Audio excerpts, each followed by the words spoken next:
Yeah, there he is. There he is. How you getting on? You right? Yeah. Yeah, not bad. So how are you both? All right, yourself? Yeah, not bad.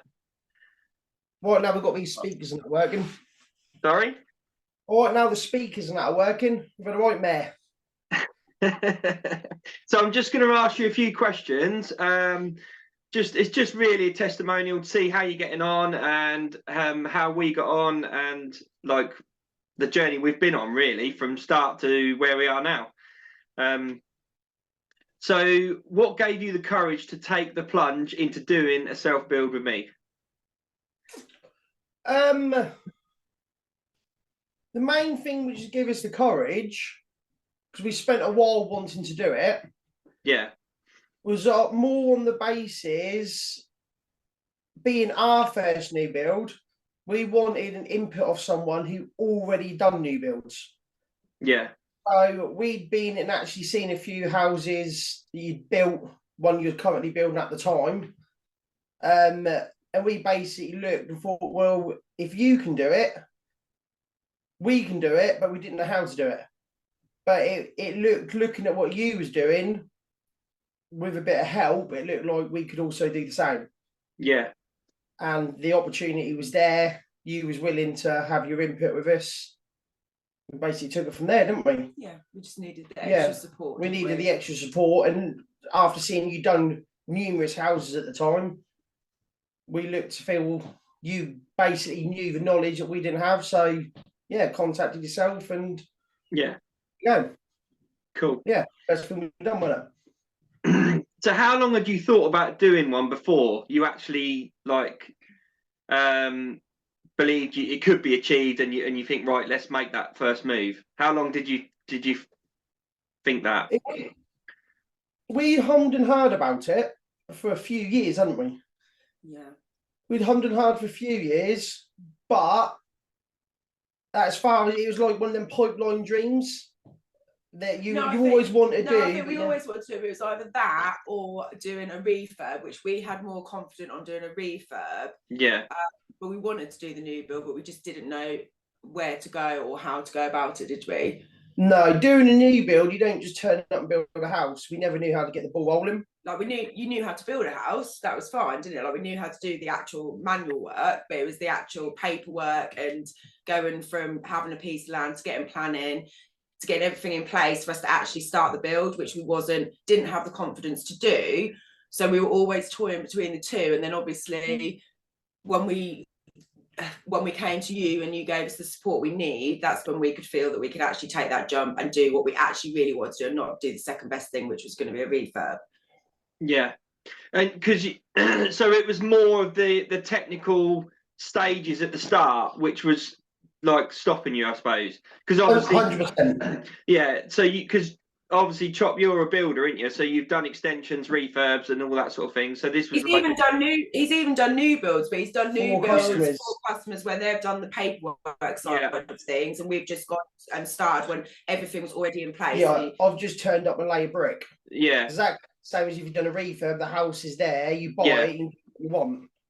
Yeah. But obviously financially, it never looked to stack up very well. So we knew the new build was the route we needed to go, but literally didn't know. I was looking at plots to buy, and I never had the confidence to buy anything because I never knew what to look out for.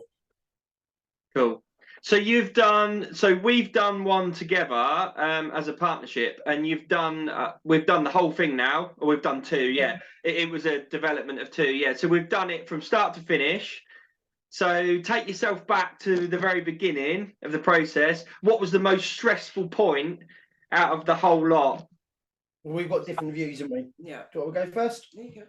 My most stressful point was I'd spent a few years dreaming about doing one.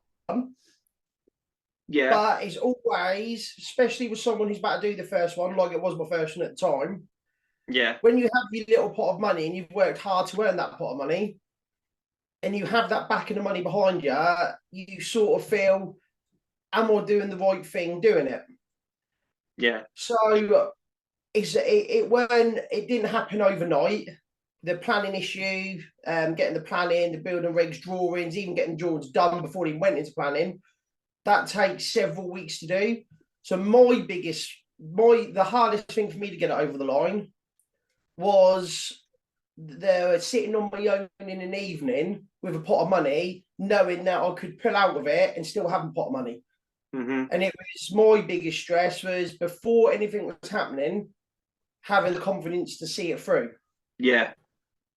Yeah, and I think as well with the money situation, you sort of spend money before you actually physically start seeing your house being built. Yeah. So you're already thinking, oh my God, I'm spending so much X amount of money, and I actually haven't even got a house being built at the moment. And I also found all the paperwork really stressful because, again, as we knew how to build a house, but we didn't know all the ins and outs of, you know, having to plan, get your water, your electric, your solicitors, your seal, like getting everything sorted on a new build. So for me, stress of the paperwork that stressed me out the most, and the fact that you spent money prior to even coming out of the ground, but obviously it needed to be done.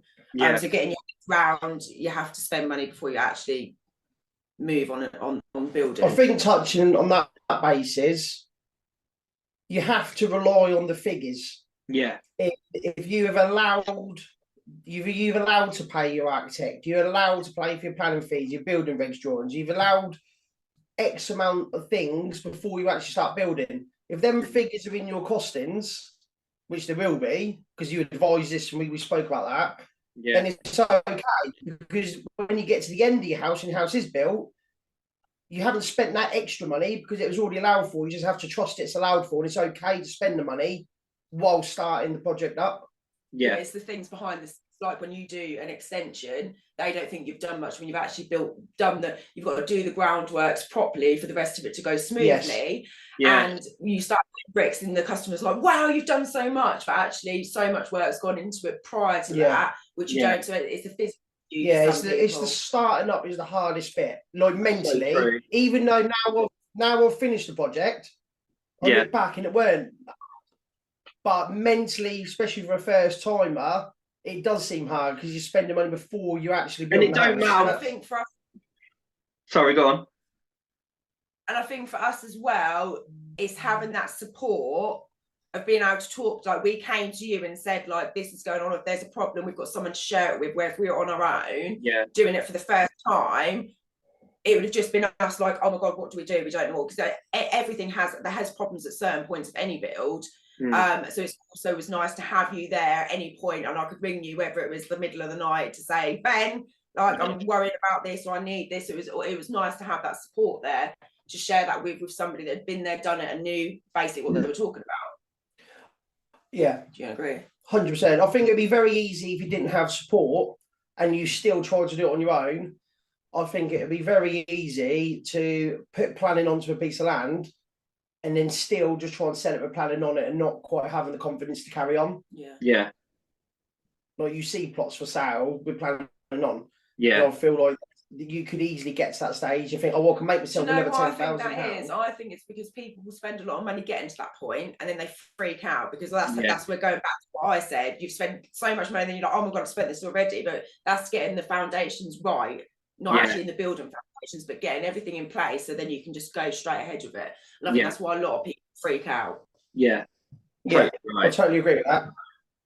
Yeah. And that going back to having someone to trust to say, no, that is okay to spend that because that is part of you get it on the return at the end. Yeah. So So on our scenario, we obviously sold the two houses on. It was a pair of semis, weren't it? So we've sold them on. But so the saving and the profit that you've made, what did that mean for your life? Do you know what I mean? What did it mean for your situation after that money come in? Like, did it make a big difference or? Well, the first thing I'd say was it made it worth it. Yeah. Which is the most important thing. It made the whole thing worth worrying. When we got that money in, and it's also now put us in a different financial position to was when we started. Because at the beginning it was a risk. Like anything's a risk. Anything, buying a new car's a risk. Money, did we? Because we were obviously both working. We could we didn't have enough money at the beginning, did we? And we did have to. It was tough throughout. points, weren't it? We was putting ourselves. We had a figure that we needed. We had a figure we had, and they were very close to each other, and there weren't much room for movement. But taking that risk meant when we do the next project, which all together with yourself, Ben, we're now looking at doing. We're now in the process of starting up. Yeah, has put us in a different financial position where this time round it isn't so worrying, because it's put us in a position where we have money to live on. We've got 4 kids, haven't we? And like last year we didn't have the holidays and stuff, where this year we've still got the money to make ourselves more money, but it's put us in a financial position where we can get on with our lives at the same time. You just have to do that first step. It was really nice getting the money in though, weren't it? When it would have been so stressful and so 100%. so tight, but it was worth it in the end. So when people are thinking, oh my God, I'm putting all my money into it, in the end, when you get that back, it was good. It felt good, didn't it? Yeah, 100%. Worth the stress. It was worth it. Yeah.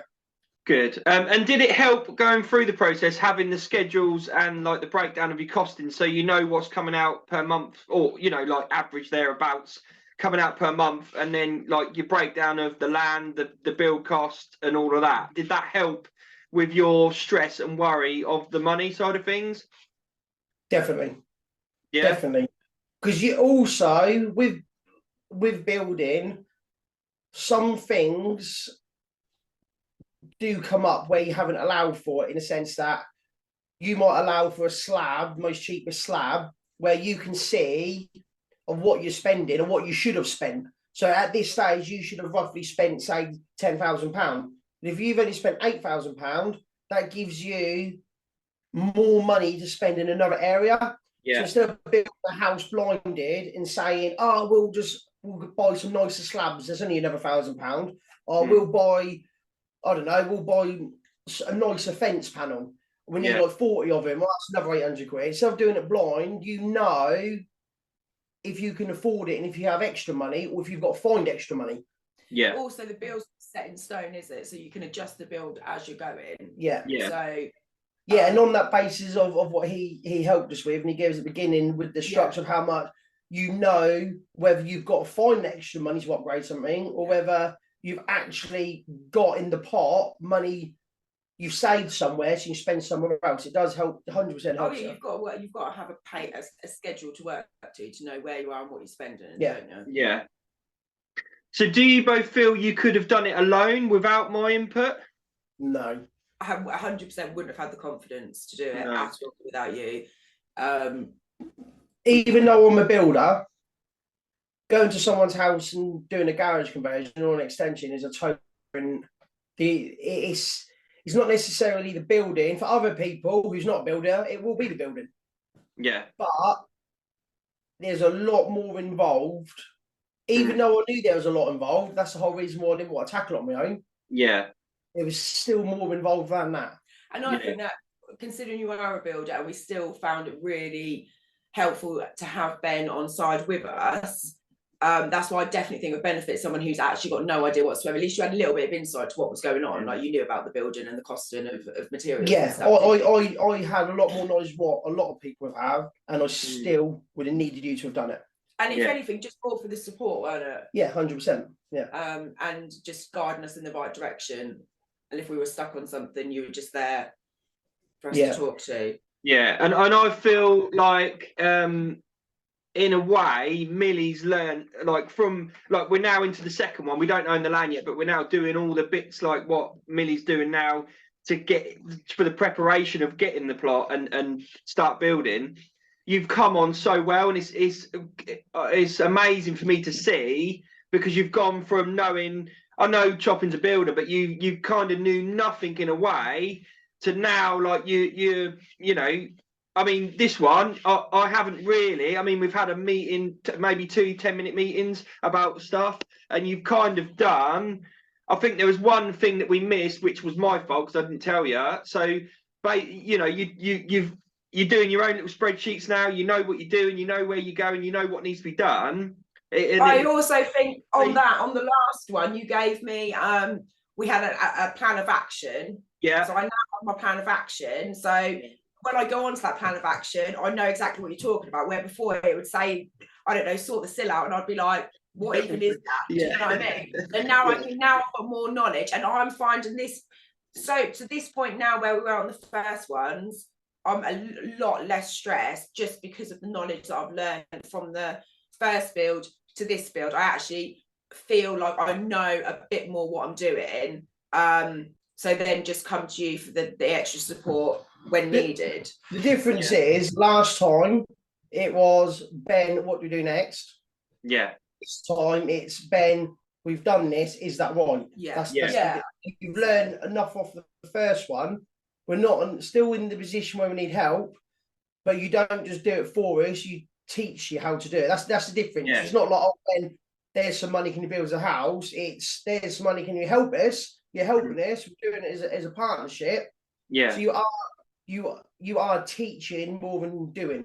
So you can go off eventually 100%, and do it on your own. Yeah, brilliant. Yeah. So go back right before. So the first time you both thought, you know, I'd love to build my own house. What was stopping you making the decisions earlier than checking me out and seeing what I was doing? So how much money did you think you needed? And how much money did you actually need? I thought we needed all the money to build a house. So I was thinking, like, you need a couple of £100,000 in the bank. Yeah. And we was like, then we was looking and thinking, like, oh, if you're going to need it, you just need to go get a massive bank loan. You're never going to get a bank loan for £200,000, are you? No. Not knowing until having meetings with yourselves, you can get money backers, or you can even go down the route of a bridging loan, which is like a loan, but it's based on your house, ain't just a normal bank loan. We didn't know these options were out there. Yeah, and I also think as well for us, like in my head, I thought day one of build, you needed to hand all this money over, or you needed to have this massive lump sum of money. Yeah. But actually, you spend as you're going through the bills. You don't necessarily need the full amount at the beginning. So like obviously when you go through the sale, it's the estate agents and the solicitors, and so you can pay them fees at the end, where I thought literally day one I needed £200,000. If I didn't have it, then it's not happening. It isn't happening. Yeah. So we thought that's probably what stopped us financially, thinking there's no way that we can do this. We didn't have enough funds to do it. And then obviously speaking to you and finding out all the different options we could have, and that we didn't need to have all the money up front.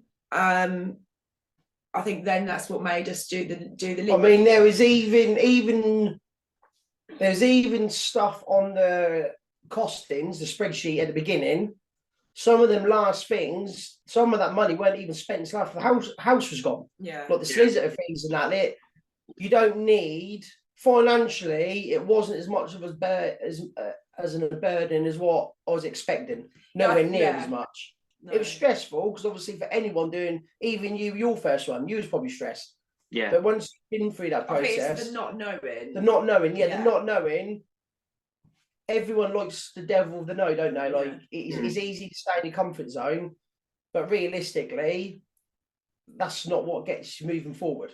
If I want to stay in my comfort zone, I'll still be a labourer for someone. Like you take that risk, don't you? You've got to take the risk. Yeah, definitely. So have you got any regrets? So now you've done the whole process. Have you got any regrets about the self-build process or the workings of it, or working with me, doing the first self-build?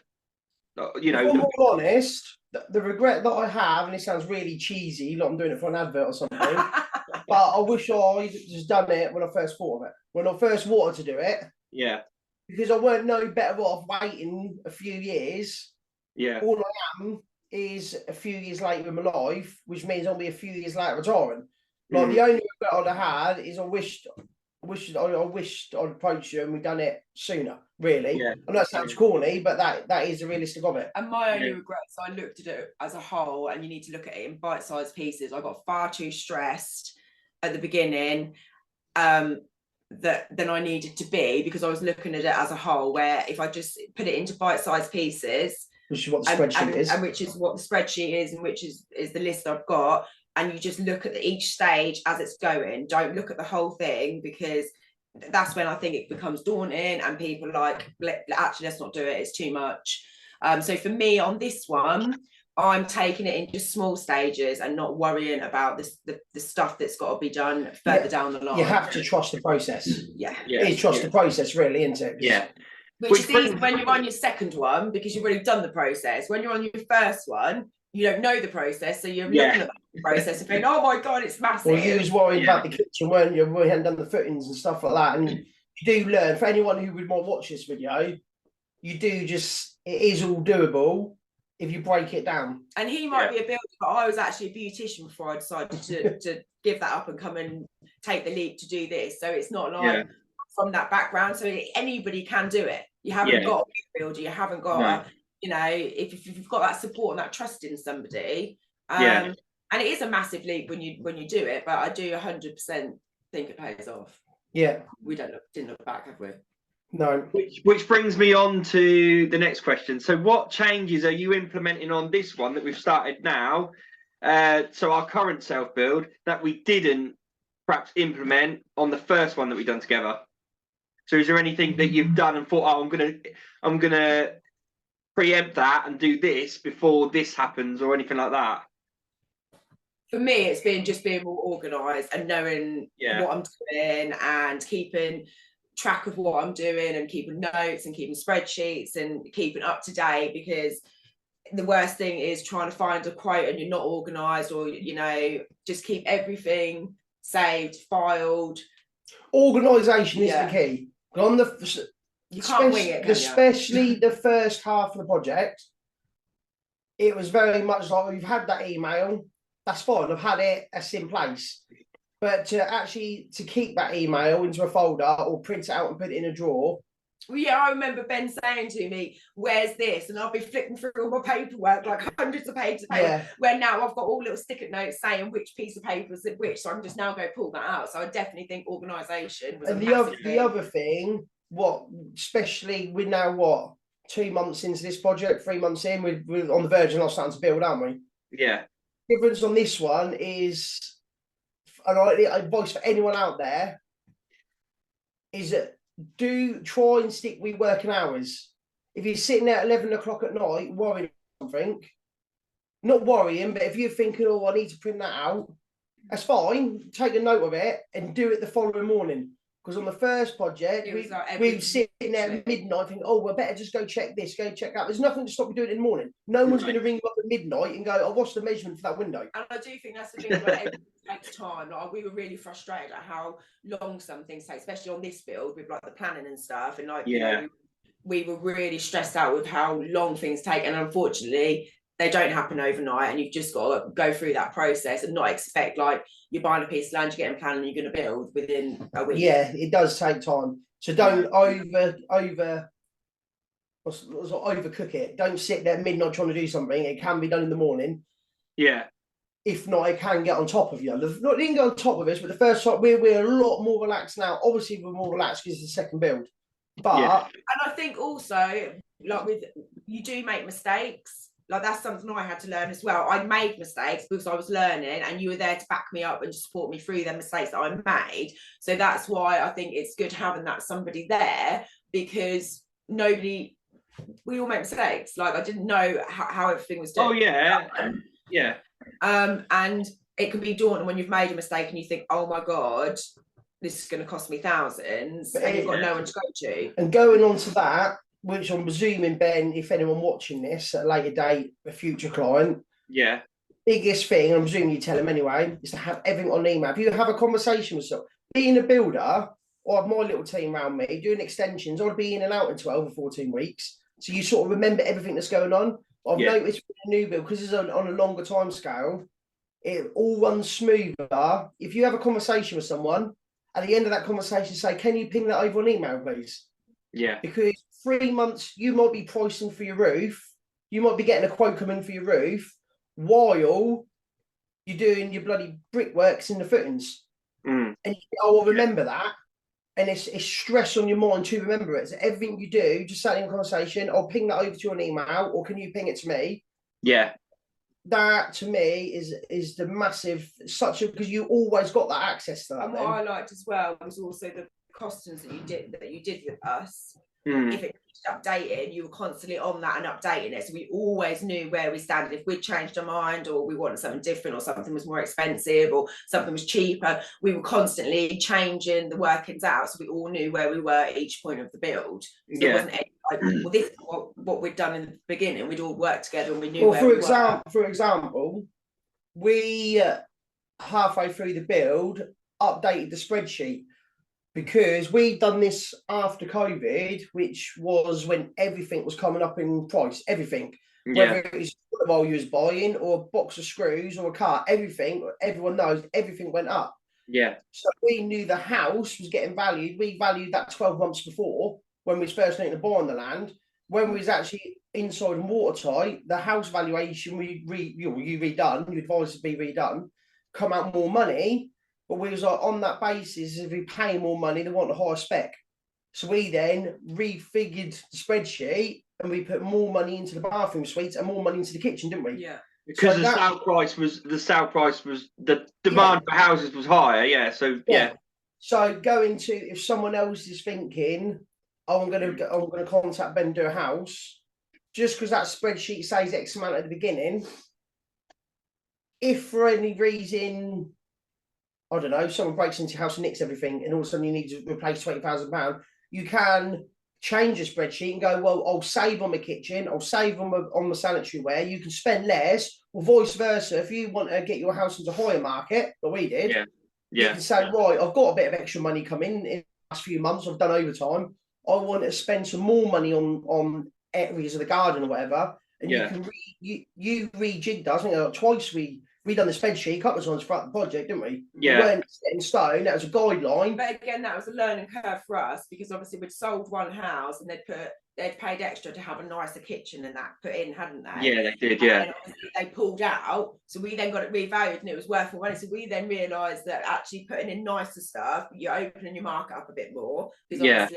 if you're doing it for like a first time buy or something, it is all about cost. Yeah, but what I'm stressing is the spreadsheet was brilliant. I can't see how you can do a house without the spreadsheet. No. But it's also a guideline. It doesn't have to be set in stone. If the market changes, change what you're willing to spend, or if you want to spend more to capture a new market. Yeah, and that's a really good point, because if someone's doing their own self build, they think, oh well, they can actually see what they're spending on the kitchen. They overspend a bit. It's fine to go over, but it's just you've got to know where you are going over and saving, isn't it? So yeah, which brings me to, it's quite a personal question, but I think the people watching this are going to want to ask it, or they'll be thinking it if we don't talk about it. So what profit did you make, or what profit did we make as a whole on this job? And if they was to keep it as a self build, what would they have saved from if they went and bought a brand new house off the shelf to what they'd done on a self build? You the figures, we made just under 70,000, wasn't it? 66,000, was it? And bearing in mind this question's put us on the spot, because I can't quite remember. It's well back. Yeah, I think it was 60 something thousand for doing a self build. So that's if we said then, so we done two, didn't we? So it's about 70 grand a plot, isn't it? Profit, is that right? Yeah. So someone would potentially save £70,000 on a house. They're building it themselves. Yeah, it was a standard 3-bed semi-detached, weren't it? So I also know project managing it, if you was to pay a builder build that house, I'm a builder, I'll do probably my own fittings, not many builders do, and I'll do my own brickwork. I wouldn't put the roof on myself, I wouldn't plaster it myself, I wouldn't plasterboard, I wouldn't landscape, I wouldn't fence, I wouldn't fit a kitchen. Me being the builder, I would subcontract that to everyone, and I'll have a percentage of profit for overseeing the job.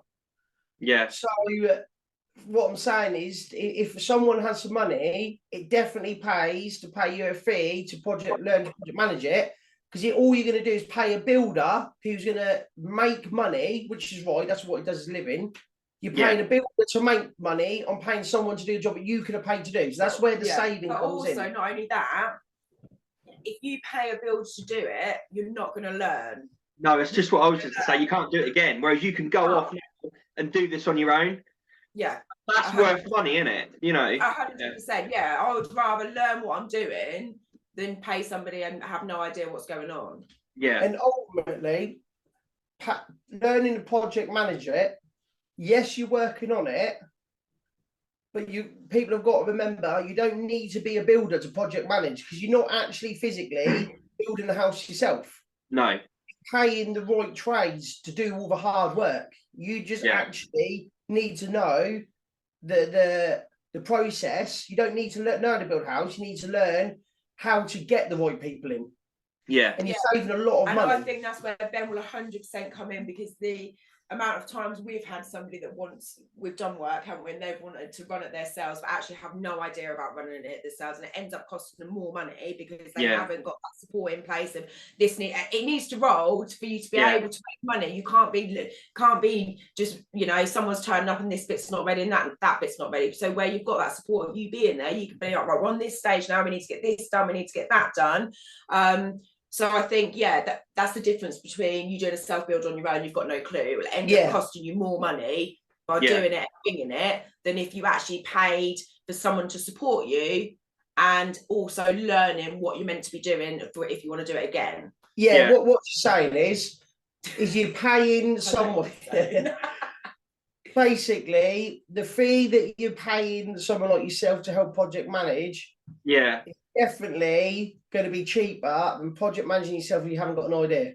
Yeah. So my fees are currently about 5-6 grand. So do you think if you'd paid that? I know we've done it different. We've done it as a partnership, and we both put money in. But do you think you would save more than that, and it's beneficial to have helping you all the way?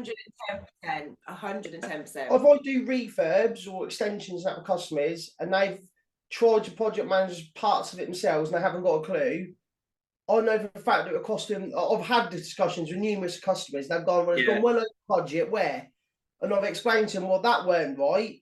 You've got them in at the wrong date, so they've charged you for being there. And it's not there. You then ordered materials that ain't right, so you've had to buy more materials, or their subbies, people they've used direct, have used their materials. That's what you want, but they've had to charge more for doing the job. £5,000 in the building trade is not much money. It's literally, it goes quick. If you've got a job and like somebody you've said you need this many bricks and they've ordered half of them, then you're like, well, I've now got to come off. I've got to drop off. Yes, 3 days, 3 blokes. You haven't got enough bricks here for me. And it's not all about saving money, is it? I mean, if you could save money on materials, get them there early, but then materials might be moved around the site 4 times because they're in the way. So you are right. It is all about the whole process being done at the right time. Just from being with Steve in the building trade, I would have never done a new build on my own without support, purely for you would lose money. There's no two ways about it. Yeah. So last question, I don't want to hold you too much longer. So what does the future bring for you both now? So what's your goals and dreams for the future? Don't have to be about what we're doing. It could be anything, but I just wondered what your dreams and goals are for the future. Ultimately, I'll make money to retire early. I don't want to be working when I'm 70. No. That's a fact. Doing what I'm doing now with yourself. Yeah. We're working, but I'm not on the tools. Yeah. I'm working, but I could do this till I'm 100 if I live to 100. It's physically not ruining my body. I've got a computer, I've got a little office, got a phone. Don't we? Between this, we've got a secretary. Got a secretary, yeah. It's something which, being old, will come around quick. Before my back could go tomorrow. I could be 50 years old and not in a position to work. No. But I could still be in a position to do what we're doing now. And my biggest thing is learning enough. If you look how much we've learned from the first one to this one, there's no reason why in another few, if Ben says I'm not doing it anymore, there's no reason why we can't carry on with the knowledge we're learning. And also, I want a nicer life for when I'm older, basically. Yeah. And also, like, if there was something where you didn't want to share the profit and there weren't a lot of, or you wanted to build your own house and then move in it and live in it, you know, you've got that, you can go and do it, can't you? Do you know what I mean? which is what I'm trying to achieve. Want people to go out and be able to do it on their own. So that's brilliant. And also build. If they do that, they can build the house how they want it. 9 times out of 10, you get a house that's not quite right, and I wouldn't really have that like that. You go buy a house and then spend 40 grand in 2 years changing stuff. You get the kitchens out and change your bathrooms. And that's the beauty of doing your own self build. You can have it. Even with us building them ones and selling them, you can still design it how you think it's going to work and how you think it looks good, instead of going into a house that's already done that. Yeah. So yeah, I 100% think that's the way forward. Yeah, definitely. Totally agree. That was it, really. I'm finished. Is there anything you wanted to ask me? No, I'm quite happy with everything, really. Yeah, I'm quite happy. Plodding along, yeah. Yeah, it's all good. Looking forward to the next one, yeah. Yeah, should exchange today, shouldn't we? Is it today? Yeah, yeah, hopefully. It's meant to be yesterday, wasn't it? So hopefully, yeah. Right, so I will end that there. But thank you very much for your testimonial. And I will see you soon. Shut up, Ben. Bye, Take care. Bye-bye. Cheers, Millie. Cheers, Scott. Bye-bye. Bye.